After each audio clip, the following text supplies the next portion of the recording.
Politics is about, being very sensitive. In the first place, in my opinion, politics is about being very sensitive to changes in public opinion. And then, how do you deal with that public opinion? I'll give you a personal example. There was a time when you were involved in the Israel-Palestine conflict, and I've been involved since June 1982 when Israel invaded Lebanon. There was a time when you were basically just a martyr bearing witness. You never really felt like you can have an impact on public opinion. I remember there was a time I would march down the street. We chanted the most idiotic slogans, everybody should know, I support the PLO. Really stupid, as if the issue were who I supported in Brooklyn, New York. The issue is who the Palestinians support, not who I support. In any event, I remember, you march down the street, and okay, I had a little paranoid streak, inherited it from my family, so I'm always waiting for the sharpshooter, to kill you. And it was like just marching into the valley of death. That's what supporting the Palestinians meant in the 1970s and 80s. And so I was given to using, I won't call it hyperbolic, exaggerated analogies, but I was using language which was trying to shake people up. So you constantly made the Nazi Holocaust analogy, the Nazi analogy, not because it worked, but because you wanted to rattle people, to shake them up like, what's going on here? But nowadays, I never do that anymore because it's really unnecessary. Nowadays, all you have to do is cite the Goldstone Report, cite Human Rights Watch, cite Amnesty International, cite Gideon Levy, Amira Haas, cite B'Tselem. You don't have to use, and in fact, you ought not to use the old language, because now we have a real chance of reaching a public. People are ready to listen.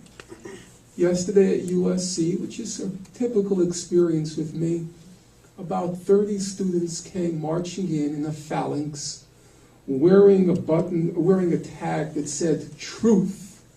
And they were the truth squad, which was going to shoot me down. And they sat all together in the center of the auditorium. It happens quite often.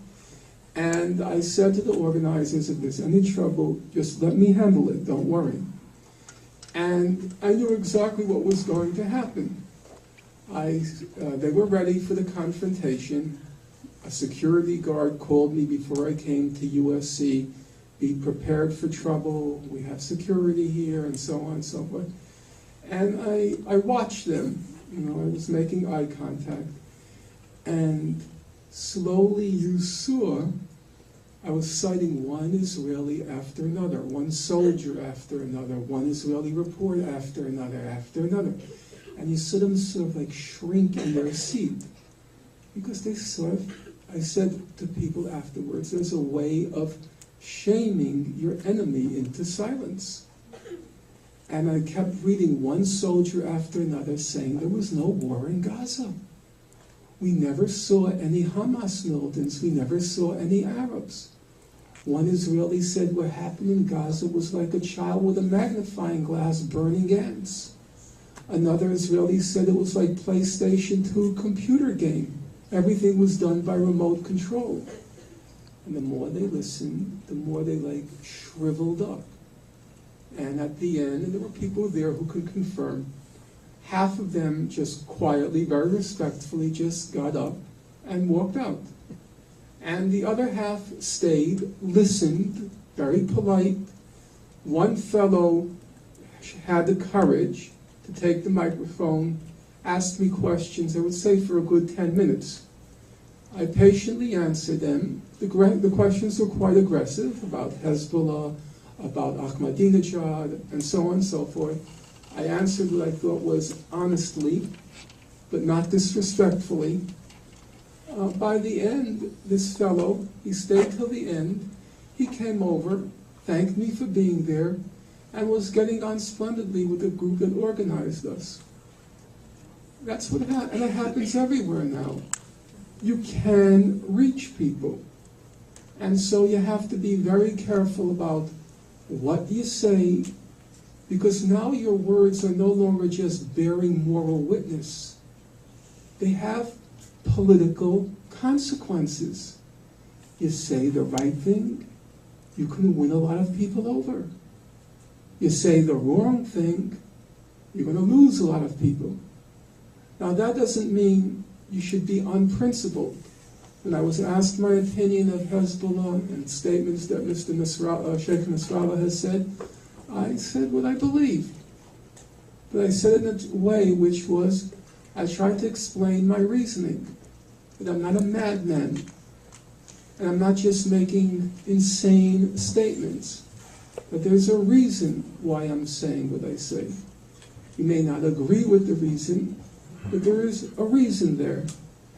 And so I think that's what we have to do. And I'm just a little bit wary when I hear people try to reduce a very complex struggle with great potential now for reaching a broad public, reducing it to 3 initials, BDS, and it's beginning to feel like, are you now or have you ever been? And now it's, do you or don't you support BDS? It's become another litmus test.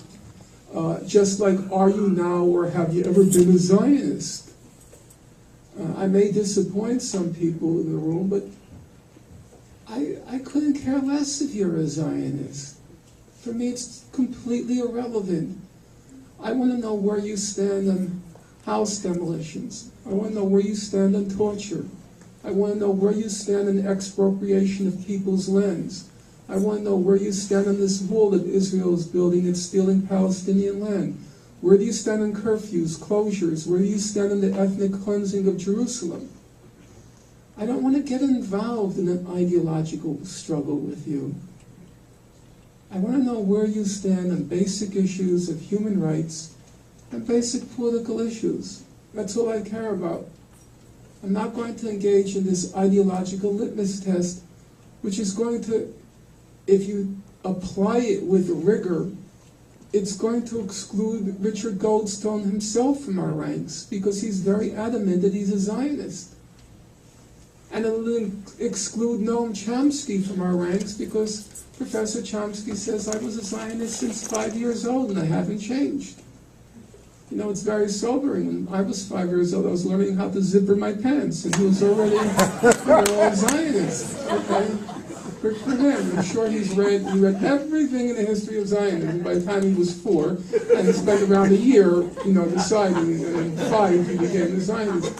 But maybe what some of us can do, or maybe what all of us can do, those of us who are here tonight, is agree not to use BDS any longer, but just to say the words out for everybody. And so I don't want to write those people off.